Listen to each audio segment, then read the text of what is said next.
Hari ini kita akan membahas ekstrakurikuler yang ada di sekolah kami. Mari kita mulai dengan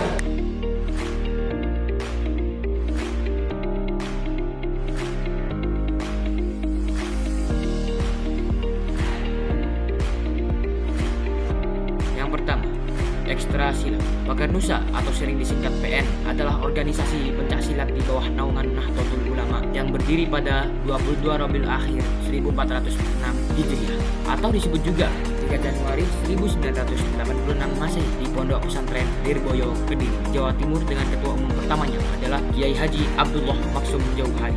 Tujuannya diadakan ekstra ini adalah karena melalui Pagarnusa siswa dapat melestarikan budaya bangsa. Kegiatan ekstrakurikuler ini juga ditujukan untuk mengembangkan potensi siswa sekaligus ajang untuk meraih prestasi di bidang bela diri. Yang kedua, Internet of Things atau disebut juga IoT adalah konsep komputasi tentang objek sehari-hari yang terhubung ke internet dan mampu mengidentifikasi diri ke perangkat lain. Menurut metode identifikasi RFID atau disebut juga Radio Frequency Identification, istilah IoT tergolong dalam metode komunikasi. Meskipun IoT juga dapat mencakup teknologi sensor lainnya, teknologi nirkabel atau kode QR atau disebut juga Quick Response. Tujuan adanya ekstra ini yaitu meningkatkan kemampuan berpikir santri untuk memperbaiki coding agar benar ataupun memperbaiki seluruh perangkat-perangkat yang terkena error ataupun masalah.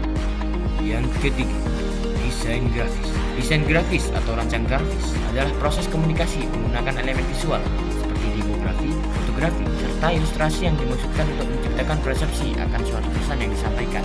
Bidang ini melibatkan proses komunikasi visual dan desain komunikasi. Tujuan adanya ekstra ini agar santri dapat meningkatkan kemampuan kreativitas serta imajinasi yang tinggi agar menjadi desainer yang handal. Yang keempat, matematika fisika. Matematika secara umum didefinisikan sebagai bidang ilmu yang mempelajari pola dari struktur, perubahan, dan ruang. Maka secara informal dapat juga disebut sebagai ilmu bilangan dan angka. Pengertian fisika yaitu berasal dari kata fisik yang artinya alam. Jadi ilmu fisika sebuah ilmu pengetahuan di mana di dalamnya mempelajari tentang sifat fenomena alam atau gejala alam dan seluruh interaksi yang terjadi di dalamnya. Ekstramatfis bertujuan untuk mendalami pelajaran, menyiapkan santri untuk menjadi calon olimpiade, menuntaskan target kelas yang belum tercapai, dan menggali kemampuan santri.